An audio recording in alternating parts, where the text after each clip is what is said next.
Hello everyone, welcome to eco hour. आज के इस क्लास में क्लास नंबर 5th होगी और पार्ट नंबर 5th होगा। जैसे कि आप सभी को पता है, हम PYQ सेशंस कर रहे हैं जिसमें हम 2016 के पेपर को सॉल्व कर रहे हैं पंजाब लेक्चर कैडरे इकोनॉमिक्स के। अभी तक इन सेशंस में 4 क्लासेस कंडक्ट हुई हैं जिसमें हमने 1 to 40 क्वेश्चंस को सॉल्व किया है। इट मीन्स आपके 40 कॉन्सेप्ट्स भी रिकॉल हुए हैं इन सेशंस में। आज की क्लास लॉजिकली बनती थी 41 to 50 क्वेश्चंस की, बट मैंने क्वेश्चन नंबर 46 to 55 क्वेश्चन को ऐड किया है।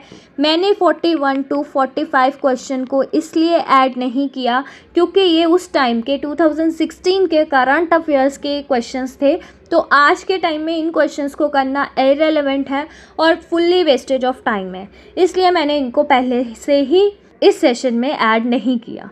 और अगर आपको इन सेशंस की PDF चाहिए तो आपको टेलीग्राम चैनल ज्वाइन करना होगा और वहाँ से आप डायरेक्ट ये PDFs ले सकते हैं।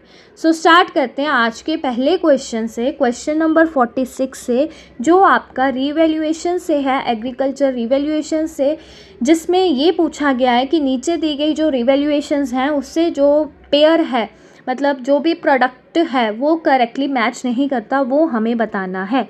जो करेक्टली मैच नहीं करता वो बताना है, ठीक है। तो इसके लिए मैं आपको एक लिस्ट प्रोवाइड करूँगी जिसमें सभी रिवैल्यूएशंस होंगी और वो लिस्ट आपको याद करनी ही करनी है। एक क्वेश्चन तो इस लिस्ट में से बनेगा ही बनेगा, ठीक है। सो स्टार्ट करते हैं बेसिक कॉन्सेप्ट से। सबसे पहले ये देखो, जो डिफरेंट एग्रीकल्चर रिवैल्यूएशंस हैं वो एसोसिएट होती हैं किसी स्पेसिफिक कमोडिटी की प्रोडक्शन इंक्रीज्ड होने से।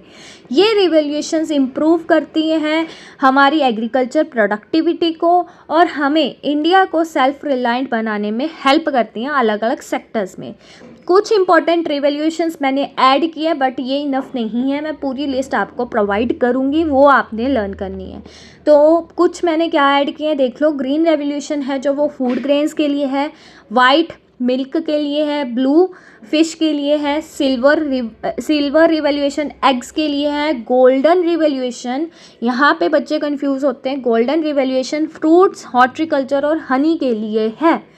ग्रे रेवोल्यूशन हमारी फर्टिलाइज़र के लिए है, ब्राउन रिवोल्यूशन हमारी स्पाइसेस, कोको, कॉफ़ी, इन सब प्रोडक्ट्स के लिए है, ठीक है। अब आते हैं ऑप्शन वाइज एक्सप्लेनेशन पे। हमें बताना है जो करेक्टली मैच नहीं करता, ठीक है। सिल्वर तो एग्स के लिए है तो ये करेक्टली मैच करता है, ये करेक्ट ऑप्शन नहीं है। ग्रे फर्टिलाइज़र्स के लिए है, ये भी करेक्टली मैच करता है तो ये भी करेक्ट ऑप्शन नहीं है। गोल्डन रिवैल्यूएशन हमारी हनी, हॉर्टिकल्चर और फ्रूट्स के लिए है, ना कि गोल्ड के लिए। गोल्डन रिवैल्यूएशन का गोल्ड से कोई भी लेना देना नहीं है, तो करेक्ट ऑप्शन हमारा बनता है ऑप्शन नंबर C कि ये पेयर करेक्टली मैच नहीं है। एक बार अगला भी देख लेते हैं। जो ब्राउन रिवैल्यूएशन है वो हमारी स्पाइसेस से लिंक्ड है, इसलिए ये भी करेक्ट है, करेक्टली मैच्ड है। जो हमें बताना था जो इनकरेक्टली मैच है तो वो है हमारा ऑप्शन C। नेक्स्ट क्वेश्चन पे आ जाओ, क्वेश्चन नंबर 47, जिसमें बताना है कि जो प्लान्ड इकोनॉमी बुक है वो किस ऑथर की है। जवाहरलाल नेहरू जी की, MN रॉय की, M विश्वेश्वराया की या नन ऑफ दीज। तो हमें डायरेक्टली इसको याद रखना है, बुक्स और बुक्स के ऑथर की लिस्ट, कॉन्सेप्ट और कॉन्सेप्ट के इकोनॉमिस्ट की लिस्ट, ये भी मैं आपको प्रोवाइड करूँगी। बस आपका काम ये है कि मुझे एक बार रिकॉल करवा देना, मैम आपने ये लिस्ट हमें प्रोवाइड करनी है, ठीक है। उसका मैं अलग से सेशन कंडक्ट कर दूँगी। तो करेक्ट ऑप्शन है हमारा M विश्वेश्वराया कि ये बुक इन्होंने लिखी है। बेसिक कॉन्सेप्ट्स एक बार रीड कर लेते हैं। इंडिया की इंडिपेंडेंस से पहले बहुत सारे इकोनॉमिस्ट और लीडर्स ने डिफरेंट प्लान्स सजेस्ट किए थे हमारी इकोनॉमिक को डेवलप करने के लिए, ठीक है। जो उनमें से सबसे पुराना, मतलब बिफोर इंडिपेंडेंस वाला जो प्लान है, प्लान्ड इकोनॉमी फॉर इंडिया, ये किन्होंने लिखा, ये लिखा सर M विश्वेश्वराया ने इन 1934 में, ठीक है। तो ईयर भी आप याद रख लेना, हो सकता है इस बार ईयर पूछ लिया जाए और हो सकता है कुछ और बुक्स पूछ ली जाए, तो मैंने कुछ ऐड की हैं बट मैं अलग से एक लिस्ट भी दूंगी आपको। तो देखो आपको याद रखना है, प्लान्ड इकोनॉमी तो M Visvesvaraya, Bombay plan industrialist थे, पीपल्स प्लान में एम.एन. रॉय एसोसिएटेड है, गांधीयन प्लान में एस.एन. अग्रवाल है। तो ऑप्शन वाइज करेक्ट एक्सप्लेनेशन आप एक बार रीड कर लेना, और जितने प्लान मैंने एक्स्ट्रा बताए हैं वो भी आपको याद रखने हैं। तो इस क्वेश्चन का करेक्ट ऑप्शन होगा option number C, M Visvesvaraya, जिन्होंने प्लान्ड इकोनॉमी फॉर इंडिया की बुक लिखी 1934 में। नेक्स्ट क्वेश्चन हमारे पास आता है क्वेश्चन नंबर 48। कहते हैं कि जो ट्रांसफॉर्मेशन कर्व है वो किस कर्व से ड्राइव होती है, मतलब किस कर्व की हेल्प से हम ट्रांसफॉर्मेशन कर्व बनाते हैं। तो ऑप्शंस आपको दिए हैं, बट हम जाएंगे बेसिक कॉन्सेप्ट पे। जो ट्रांसफॉर्मेशन कर्व है ना, उसी को हम पीपीसी कर्व बोलते हैं। चाहे आप बोलो कि पीपीसी कर्व को ही हम ट्रांसफॉर्मेशन कर्व बोलते हैं। तो दोनों कर्व सेम है, बस नाम अलग अलग है, दोनों का सेम काम है। जैसे पीपीसी हमें बताता है different combination of two goods एक इकॉनमी में हम प्रोड्यूस कर सकते हैं विद अवेलेबल रिसोर्सेज, उनको एफिशिएंटली यूज़ करके, वही काम ट्रांसफॉर्मेशन कर्व बताता है। काम दोनों का सेम है, दोनों को एक ही नाम से भी जाना जा सकता है। ट्रांसफॉर्मेशन कर्व को पॉसिबिलिटी कर्व भी बोल सकते हैं, पॉसिबिलिटी को ट्रांसफॉर्मेशन कर्व भी बोल सकते हैं। अब हमें बताना है कि ये जो कर्व है ये किससे ड्राइव होती है। ये ड्राइव होती है प्रोडक्शन कॉन्ट्रैक्ट कर्व से।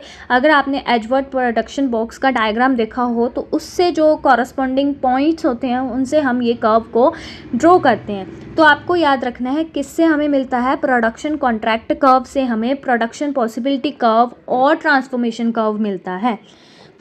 कॉन्सेप्ट की एप्लीकेशन के लिए आपको एक सीक्वेंस याद रखना है। प्रोडक्शन कॉन्ट्रैक्ट कर्व को कॉन्ट्रैक्ट कर्व से ही ट्रांसफॉर्मेशन कर्व आती है, जिसे हम पीपीसी बोलते हैं। तो production contract curve shows the efficient allocation.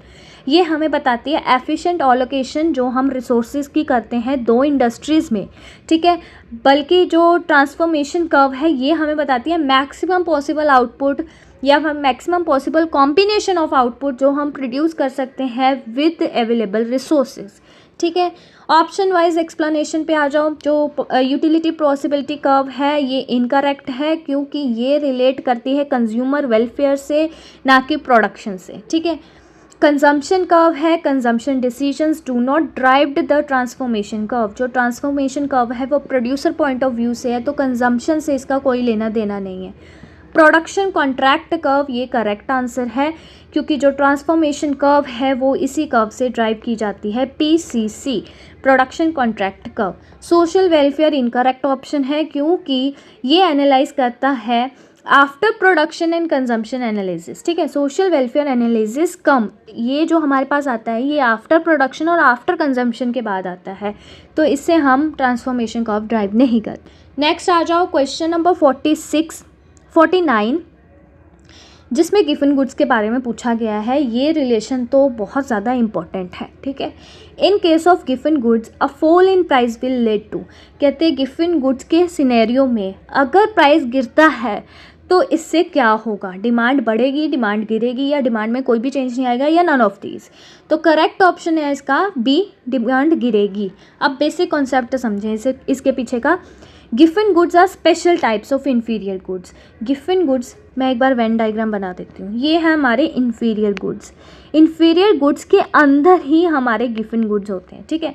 Inferior goods low quality good, ठीक है। उससे भी स्पेशल टाइप्स के जो इन्फीरियर गुड्स होते हैं वो गिवन गुड्स होते हैं, ठीक है। ये हमारा लॉ ऑफ डिमांड को वायलेट करता है, ठीक है। लॉ ऑफ डिमांड क्या होता है कि inverse relation between price and quantity demand. अगर प्राइस बढ़ेगा क्वांटिटी डिमांड कम होगा, ये हमारा लॉ ऑफ डिमांड बोलता है। बट गिवन गुड्स के केस में ये डिमांड, लॉ ऑफ डिमांड है जो वो अप्लाई नहीं होता। नॉर्मली हमें पता है प्राइस गिरेगा तो डिमांड बढ़ेगी, बट इन केस ऑफ गिवन गुड्स अगर प्राइस गिरेगा तो डिमांड गिरेगी, बट प्राइस अगर बढ़ता है तो डिमांड भी बढ़ जाती है। तो इस केस में इन्वर्स रिलेशन नहीं होता प्राइस और क्वांटिटी डिमांड का, इसमें पॉजिटिव रिलेशन होता है। तो आपको याद रखना है गिवन गुड्स में प्राइस और क्वांटिटी डिमांड में पॉजिटिव रिलेशन होता है, और यहाँ पे हमारा लॉ ऑफ डिमांड अप्लाई नहीं होता। This happens because the income effect is stronger than the substitution effect. ये आपको याद रखना है, ठीक है। वेरी वेरी वेरी इंपॉर्टेंट चीज़ है ये कि गिवन गुड्स में जो इनकम इफेक्ट होता है वो ज़्यादा स्ट्रॉन्गर होता है सब्सिट्यूशन इफेक्ट से, इसलिए इनका जो रिलेशन है प्राइस और क्वांटिटी डिमांड का वो पॉजिटिव होता है, और लॉ ऑफ डिमांड यहाँ पे अप्लाई नहीं होता। अब आ जाओ कंसेप्ट की एप्लीकेशन के ऊपर। एक आपने ट्रिक याद रखनी है अपने एग्जाम के लिए। नॉर्मल गुड है तो इन्वर्स रिलेशन होगा, प्राइस गिरेगा डिमांड बढ़ेगा, एक नीचे तो दूसरा ऊपर। गिवन गुड्स के केस एक नीचे तो दूसरा भी नीचे, एक ऊपर तो दूसरा भी ऊपर, ठीक है, दोनों का पॉजिटिव रिलेशन होगा। गिवन goods are exception to law of demand. तो आपसे ये भी क्वेश्चन पूछा जा सकता है कि नीचे दिए गए ऑप्शंस में से कौन एक्सेप्शन है लॉ ऑफ डिमांड की। तो गिवन गुड एक एक्सेप्शन है लॉ ऑफ डिमांड की, यहाँ पे लॉ ऑफ डिमांड अप्लाई नहीं होता। अब आ जाओ ऑप्शन वाइज एक्सप्लेनेशन के ऊपर। इंक्रीज इन डिमांड इनकरेक्ट है, डिमांड नहीं बढ़ेगी, अगर प्राइस गिरेगा तो डिमांड भी गिरेगी, ठीक है। ये नॉर्मल गुड के केस में ठीक है, अगर डिमांड प्राइस गिरा तो डिमांड बढ़ेगी, बट गिवन गुड के केस में ये इनकरेक्ट है। डिक्रीज इन डिमांड ये करेक्ट आंसर है, क्योंकि प्राइस और क्वांटिटी डिमांड का पॉजिटिव रिलेशन होता है गिवन गुड के केस में। नो चेंज हो नहीं सकता क्योंकि डिमांड तो गिरेगी, नन ऑफ द अबव हो नहीं सकता। नेक्स्ट क्वेश्चन आता है हमारे पास क्वेश्चन नंबर 50। क्वेश्चन नंबर 50 है हमारे पास, revealed preference theory is based on weak axiom, strong axiom, both A and B and none of these. तो इसका करेक्ट आंसर है वीक एक्सियोम। ये हम देखते हैं कैसे, बेसिक कॉन्सेप्ट के ऊपर चलते हैं। जो रिवील्ड प्रेफरेंस थ्योरी है, पहले तो ये याद रखना ये थ्योरी है किसकी, पॉल सैमुएल्सन की। तो जो मैचिंग वाले क्वेश्चंस है वो ऐसे भी बन जाते हैं, किसकी थ्योरी है, ये थ्योरी पर्टिकुलर थ्योरी दे देंगे और पूछेंगे ये थ्योरी किसकी है, ठीक है। तो ये आपको याद रखना है। इस पे क्या बताते हैं पॉल सैमुएल्सन, एक्सप्लेन करते हैं कंज्यूमर का बिहेवियर एक्चुअल चॉइसेस के ऊपर रेदर देन सेटिस्फेक्शन के ऊपर, ठीक है। ये बताते हैं कि जो कंज्यूमर बिहेवियर है ना वो एक्चुअल चॉइसेस के ऊपर बेस्ड है, ना कि उनकी सेटिस्फेक्शन यूटिलिटी पे। तो ये थ्योरी किसके ऊपर बेस्ड है, weak axiom of revealed preference, ठीक है, VARP। तो फुल फॉर्म भी आपसे पूछी जा सकती है, ये याद रखना आप। अब इसका मतलब क्या है कि अगर एक कंज्यूमर चूज़ करता है बंडल A, ठीक है, मान लो हमारे पास दो तरह के बंडल हैं गुड्स के, A और B, both are affordable, consumer दोनों ही अफोर्ड कर सकता है, बट कंज्यूमर ए को चूज़ करता है over B, then the consumer should not choose bundle B over bundle A under the same condition. अब सेम कंडीशंस के अंदर किसी और सिचुएशन में वो बी को प्रेफर नहीं कर सकता अगर किसी टाइम पे उसने ए को बी से प्रेफर किया है। यही है पॉल सैमुएल्सन की रिवील्ड प्रेफरेंस थ्योरी, जो वीक एक्सियोम पे ऊपर बेस्ड है, जिसका मतलब है कि सेम कंडीशन में अगर एक टाइम पे उसने किसी एक पर्टिकुलर गुड को चूज़ किया है तो वो दूसरे टाइम पे उसी पर्टिकुलर गुड को चूज़ करेगा, किसी और को चूज़ नहीं कर सकता, ठीक है। अब आ जाओ एग्जाम्पल पे, suppose a consumer has enough money to buy either apple और ऑरेंजेस, ठीक है। कंज्यूमर के पास इतना पैसा है कि दोनों में से कुछ भी ले सकता है, एप्पल और ऑरेंजेस, बट कंज्यूमर ने चूज़ किए एप्पल। तो ये क्या है, according to weak axiom, if both option remain available, दोनों ऑप्शन अवेलेबल है अंडर द सेम कंडीशन, तो consumer should not later prefer orange over apple. तो बाद में वो ऑरेंजेस को प्रेफर नहीं करेगा एप्पल के ऊपर, ठीक है। कॉन्सेप्ट एप्लीकेशन देख लो, whenever the exam ask about revealed preference theory immediately remember Samuelson. तो सैमुएल्सन ने वीक एक्सियोम की बात की थी, और this one of the most frequently ask conceptual question, ठीक है। ऐसे क्वेश्चंस बहुत बार पूछे जाते हैं। अब आ जाओ ऑप्शन वाइज एक्सप्लेनेशन के ऊपर। वीक एक्सियोम इसका करेक्ट आंसर है, रिवील्ड प्रेफरेंस थ्योरी इसी के ऊपर बेस्ड है। स्ट्रॉन्ग एक्सियोम में क्या है, is related to advance consumer theory, but ये ओरिजिनली रिवील्ड प्रेफरेंस थ्योरी से रिलेटेड नहीं है। तो आपको कहीं गूगल पे या फिर किसी विकीपीडिया पे आपको ये भी मिल सकता है कि दोनों थ्योरी, ये जो रिवील्ड प्रेफरेंस थ्योरी है ये दोनों एक्सियोम के ऊपर बेस्ड है, बट ऐसा नहीं है। जो ओरिजिनल रिवील्ड प्रेफरेंस थ्योरी है वो वीक ऑल्टरिंग और वीक एक्सियोम के ऊपर ही बेस्ड है, ठीक है। नेक्स्ट क्वेश्चन है हमारे पास question number 51। Who propounded the diamond water paradox. ये आपने बहुत बार सुना होगा, डायमंड वाटर पैराडॉक्स किन्होंने दिया है। ये सीधा हम चलते हैं आंसर के ऊपर, ये एडम स्मिथ ने दिया है, ठीक है। ये बेसिक कॉन्सेप्ट है क्या, देखो, the diamond water paradox was first explained bye Adam Smith in the wealth of nation. उनका जो पेपर था वेल्थ ऑफ नेशन, उन्होंने ये चीज़ उसमें एक्सप्लेन की थी। इस पैराडॉक्स में क्या है कि ये पैराडॉक्स हमें बोलता है कि अगर water, why is water which is essential for life, ठीक है, जो पानी जो हमारी ज़िंदगी के लिए इम्पोर्टेंट है वो इतना सस्ता कैसे हो सकता है, डायमंड्स जो हमारी ज़िंदगी के लिए इतने यूज़फुल नहीं है वो इतने महंगे क्यों हो सकते हैं। ये पैराडॉक्स हमें ये पूछता है। तो बाद में कुछ इकोनॉमिस्ट ने इस पैराडॉक्स को सॉल्व किया मार्जिनल यूटिलिटी की हेल्प से। हम एक बार वो भी समझ लेते हैं कैसे। Water has high total utility, water की जो टोटल यूटिलिटी है वो सबसे ज़्यादा है, because we need it to survive, हमें ज़िंदा रहने के लिए इसकी ज़रूरत है।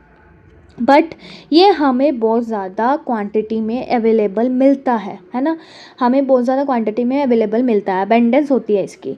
तो इसकी जो मार्जिनल यूटिलिटी है, मतलब एक्स्ट्रा ग्लास ऑफ वाटर से मिलने वाली यूटिलिटी, वो कम होती है, जिसकी वजह से इसका प्राइस कम होता है। बट जो डायमंड है वो स्क्वायर है, ठीक है, वो कम है हमारे पास, so their marginal utility is high, इसकी वजह से इसका प्राइस हाई होता है। तो इकोनॉमिस्ट ने इस कॉन्सेप्ट को, इस पैराडॉक्स को मार्जिनल यूटिलिटी की हेल्प से एक्सप्लेन किया, बट दिया किसने? एडम स्मिथ ने। तो आपको याद क्या रखना है, एडम स्मिथ ने raise the diamond water paradox इन्होंने बनाया, इन्होंने पूछा ये चीज़ ऐसे क्यों है, और मार्जिनल थ्योरी ने हमें बताया कि इस पैराडॉक्स को सॉल्व किया कि ये ऐसा क्यों है, ठीक है, मार्जिनल यूटिलिटी की हेल्प से। और ये डिस्टिंक्शन अक्सर पूछी जाती है कॉम्पिटिटिव एग्जाम्स में। ऑप्शन वाइज तो जाने की ज़रूरत है नहीं, फिर भी देख लेते हैं एक बार। मार्शल इनकरेक्ट है, मार्शल ने बहुत सारे कॉन्सेप्ट्स दिए हैं, but diamond water paradox Adam Smith ने दिए। जीवंस ने मार्जिनल यूटिलिटी थ्योरी में कंट्रीब्यूट किया, बट ओरिजिनली ये प्रपाउंड नहीं है इस पैराडॉक्स से। हिक्स ने बहुत सारे कॉन्सेप्ट्स दिए हैं, जिसमें से इंडिफरेंस का भी इनका है, बट डायमंड वाटर पैराडॉक्स इनका नहीं है। नेक्स्ट है question number 52, the forms short run marginal cost curve is increases when. कहते जो फॉर्म की short run marginal cost curve है वो इंक्रीज करेगी कब? जब मार्जिनल प्रोडक्ट इंक्रीज करेगा, जब मार्जिनल प्रोडक्ट डिक्रीज करेगा, जब फिक्स्ड कॉस्ट इंक्रीज करेगी, जब एवरेज फिक्स्ड कॉस्ट डिक्रीज करेगी। तो इसका करेक्ट ऑप्शन बनता है हमारा ऑप्शन बी, जब हमारा मार्जिनल प्रोडक्ट है वो डिक्रीज़ करेगा। बेसिक कॉन्सेप्ट समझो, जो मार्जिनल कॉस्ट है ना, वो कॉस्ट कौन सी होती है? मैंने बताया था एडिशनल कॉस्ट, ठीक है। एक एक्स्ट्रा यूनिट को प्रोड्यूस करने के लिए जो हमारी एक्स्ट्रा कॉस्ट लगी उसे हम मार्जिनल कॉस्ट बोलते हैं। In short run marginal cost is close related to the marginal product. Short run में हम इसे मार्जिनल प्रोडक्ट से रिलेट करते हैं ऑफ वेरिएबल फैक्टर्स, ठीक है। जो फैक्टर वेरिएबल है, मतलब हमें पता है दो फैक्टर है, लैंड और लेबर, एक फिक्स्ड होता है, एक हमारा वेरिएबल होता है शॉर्ट रन में। तो इसका रिलेशनशिप समझ लो, अगर मार्जिनल प्रोडक्ट इंक्रीज़ करेगा तो मार्जिनल कॉस्ट डिक्रीज़ करेगी, इन दोनों में नेगेटिव रिलेशन होगा। अगर मार्जिनल प्रोडक्ट डिक्रीज़ करेगा, मार्जिनल कॉस्ट इंक्रीज़ करेगी। अब ये क्यों हुआ? This happens because when each additional worker, ठीक है, जितना एडिशनल वर्कर प्रोड्यूस करता है ना आउटपुट, वो पहले से कम प्रोड्यूस करता है। क्यों? क्योंकि law of diminishing marginal returns यहाँ पे अप्लाई होता है। अगर कभी पढ़ा हो law of diminishing marginal returns क्या होता है, लॉ ऑफ वेरिएबल प्रोपोर्शन क्या होता है, तो आपको ये कॉन्सेप्ट ईजिली समझ आएगा, ठीक है। एग्जाम्पल समझो, एग्जाम्पल से आपको ज़्यादा इजी अंडरस्टैंड होगा ये चीज़। Suppose one worker produces 10 units, एक वर्कर है जो 10 यूनिट्स बना रहा है, बट जो फर्म है उसने अनदर वर्कर हायर किया तो उसका आउटपुट सिर्फ 6 यूनिट्स का हुआ। इसका मतलब क्या है कि अगर उन्होंने वर्कर्स बढ़ा दिए तो उनका मार्जिनल प्रोडक्ट कम हो गया। Since marginal productivity has fallen, उनकी मार्जिनल प्रोडक्टिविटी गिर गई, जिसकी वजह से उनकी एक्स्ट्रा यूनिट प्रोड्यूस करने की कॉस्ट इंक्रीज़ हो गई। समझे कॉन्सेप्ट की एप्लीकेशन? शॉर्टकट आपको याद रखना है एग्जाम के लिए, एमसी और MP, marginal cost and marginal product always moves in opposite direction. एक बढ़ेगा दूसरा कम होगा, एक कम होगा दूसरा बढ़ेगा, ठीक है। सो इसका करेक्ट, और ये कॉन्सेप्ट किसके ऊपर बेस्ड है? लॉ ऑफ वेरिएबल प्रोपोर्शन के ऊपर। इसका करेक्ट ऑप्शन बनता है हमारा marginal product is decreasing. Next आ जाओ question number 53, the slope of total variable cost curve equals to. कहते जो टोटल वेरिएबल कॉस्ट है उसकी जो स्लोप है वो किसके इक्वल होती है? एबीसी के, एमसी के, एसी के या एमपीपी के? तो इसका करेक्ट ऑप्शन है हमारे पास मार्जिनल कॉस्ट के ऊपर। बेसिक कॉन्सेप्ट पे चलते हैं। The slope of any total cost curve, कोई भी टोटल कॉस्ट कर्व होगी जो, वो हमें बताएगी change in cost due to one additional unit of output. ठीक है, कोई भी कर्व है, कोई भी टोटल कॉस्ट कर्व है, ठीक है, चाहे वो वेरिएबल हो, चाहे वो फिक्स्ड हो, चाहे वो कोई सी भी टोटल कॉस्ट कर्व हो, वो हमेशा हमें क्या बताएगी, चेंज इन कॉस्ट बताएगी। किसकी वजह से, अगर हम एक एडिशनल आउटपुट प्रोड्यूस कर रहे हैं उसकी वजह से जो कॉस्ट में चेंज आएगा वो हमें बताएगी उसकी स्लोप। किसकी स्लोप, टोटल कॉस्ट कर्व की slope. Since TVC changes with output, जो हमारा टोटल वेरिएबल कॉस्ट है, वेरिएबल कॉस्ट का मतलब क्या है, वेरिएबल कॉस्ट हमेशा चेंज करती है जैसे जैसे हमारा आउटपुट इंक्रीज होता है, तो इसकी स्लोप हमें क्या बताएगी, मार्जिनल कॉस्ट बताएगी। तो टीवीसी की स्लोप क्या होगी, मार्जिनल कॉस्ट। ठीक है, फॉर्मूला देख लो, मार्जिनल कॉस्ट का मतलब क्या है, change in total variable cost over change in output. ठीक है, since fixed cost does not change, और फिक्स्ड कॉस्ट हमारी चेंज नहीं होती है, तो मार्जिनल कॉस्ट का फॉर्मूला क्या है, change in total cost over change in output.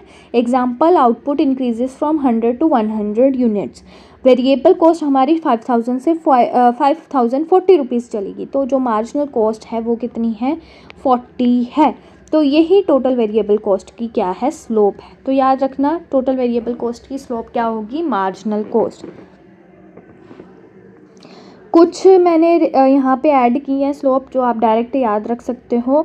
Slope of TVC, marginal cost, slope of TC curve, total cost curve, marginal cost, slope of TFC, total fixed cost curve, zero, क्योंकि TFC हमेशा constant रहती है। ठीक है, अब confuse मत होना, AFC हमारी डिक्रीजिंग होती है। अगर आप सब कभी पढ़ी हो ये कॉस्ट कर्व्स, कॉस्ट वाला चैप्टर, तो जो हमारी एएफसी है, एवरेज फिक्स्ड कॉस्ट कर्व, वो हमारी डिक्रीजिंग होती है, बट जो टीएफसी है, टोटल फिक्स्ड कॉस्ट कर्व, वो हमारी हमेशा फिक्स्ड रहती है, चाहे जितना भी आउटपुट हो, तो उसकी स्लोप जीरो होती है। ठीक है, नेक्स्ट क्वेश्चन, ऑप्शन आप एक बार देख लेना, इसकी मार्जिनल कॉस्ट बनती है। 54 क्वेश्चन है हमारे पास। In perfect competition a firm maximize profit in long run by deciding. कहते हैं परफेक्ट कंपटीशन में जो फर्म है वो अपना प्रॉफिट मैक्सिमाइज कैसे करती है लॉन्ग रन में, क्या डिसाइड करने से। ठीक है, how much capital to use, how much input to invest, या नन ऑफ दिस। तो इसका करेक्ट आंसर होगा how much input to invest. सबसे पहले कॉन्सेप्ट के ऊपर चलते हैं। परफेक्ट कंपटीशन में एक फर्म जो है प्राइस टेकर होता है, हमें पता है परफेक्ट कंपटीशन में फर्म प्राइस टेकर होता है। जो प्राइस डिसाइड किया जाता है परफेक्ट कंपटीशन मार्केट में, वो मार्केट डिमांड और सप्लाई से सेट किया जाता है। फर्म के जो प्रोड्यूसर है वो खुद सेट नहीं कर सकते। Therefore the firms main decision is how much input. ठीक है, तो फर्म का मेन डिसीजन क्या होगा परफेक्ट कंपटीशन में, कि उसका इनपुट कितना हो, लेबर कितनी हो, कैपिटल कितना हो, रॉ मटेरियल कितना हो, कि वो अपना मैक्सिमाइज कर सकें प्रॉफिट।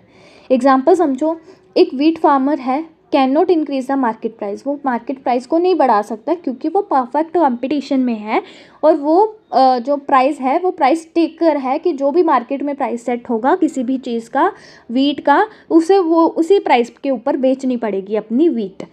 ठीक है, तो इसके अलावा फार्मर क्या डिसाइड करेगा कि कितने वर्कर्स को वो हायर करे अपनी फील्ड में, कितना फर्टिलाइज़र यूज़ करे, कितना सीड्स है वो परचेज करे। ठीक है, वो इनपुट डिसीजन लेगा अपने प्रॉफिट को डिटरमाइन करने के लिए।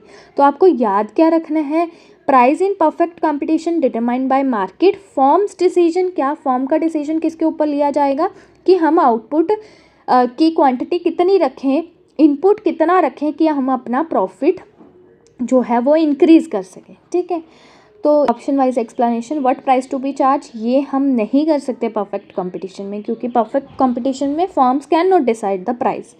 How much capital to use, capital is only one output, one input. ठीक है, लैंड, लेबर एंड कैपिटल, ये सारे कॉम्बिनेशन ऑफ इनपुट को हमने ध्यान में रखना है।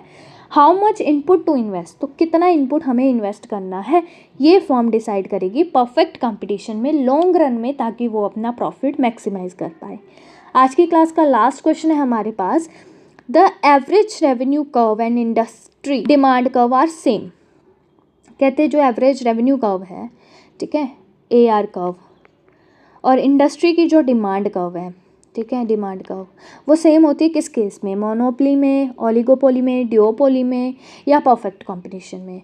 तो ये सेम होती है हमारी परफेक्ट कंपटीशन में। बेसिक कॉन्सेप्ट देखो, परफेक्ट कंपटीशन में अगर आपने देखा हो तो ये हमारा होता है एवरेज रेवेन्यू कर्व, ये ही हमारा प्राइस कर्व होता है, यही हमारा मार्जिनल रेवेन्यू कर्व होता है और यही हमारा इंडस्ट्री का डिमांड कर्व होता है। ठीक है, बेसिक कॉन्सेप्ट क्या कहता है, जो एवरेज रेवेन्यू है ना, वो एवरेज रेवेन्यू का मतलब क्या है कि कितना पर यूनिट पे सॉल्व करने पे हमें पर यूनिट रेवेन्यू कितना हुआ। ठीक है, एवरेज रेवेन्यू का एक बार फॉर्मूला देख लो, हो सकता है पूछा जाए। टोटल रेवेन्यू को अगर आप क्वांटिटी सोल्ड से डिवाइड कर दोगे, और परफेक्ट कंपटीशन में there are large number of buyers and seller and every firm staker, ये मैंने पहले भी बताया। इसके एक फीचर्स है परफेक्ट कंपटीशन के कि बहुत सारे नंबर ऑफ बायर्स होते हैं वहाँ पे, नंबर ऑफ सेलर्स भी होते हैं, और फर्म हमेशा प्राइस टेकर होती है, प्राइस मेकर नहीं होती। Every firm sell its product, every firm उस अपने प्रोडक्ट को सेल कर रही है at market price. The firm's average revenue is the same as the demand curve is spacing, तो फर्म की जो एवरेज रेवेन्यू कर्व होगी वो सेम होगी एज उसकी demand curve. Suppose the market price of wheat is 25 पर kg, कहते हैं मार्केट प्राइस है वीट की वो है 25 पर kg। तो फार्मर अलग अलग ऑप्शंस में इसको बेच सकता है, 10 kg भी 25 रुपये में बेचेगा, 100 भी और 500 kg भी। ठीक है, प्राइस हमेशा कांस्टेंट है। तो ये देखो, ये हमारा होता है प्राइस, यही हमारा एवरेज रेवेन्यू कर्व है, यही हमारा मार्जिनल रेवेन्यू कर्व है और यही हमारा डिमांड कर्व है। तो ये तीनों चीज़ें सेम होती हैं, तीनों चारों चीज़ें सेम होती हैं किसमें, ये आपको याद रखना है परफेक्ट कंपटीशन में।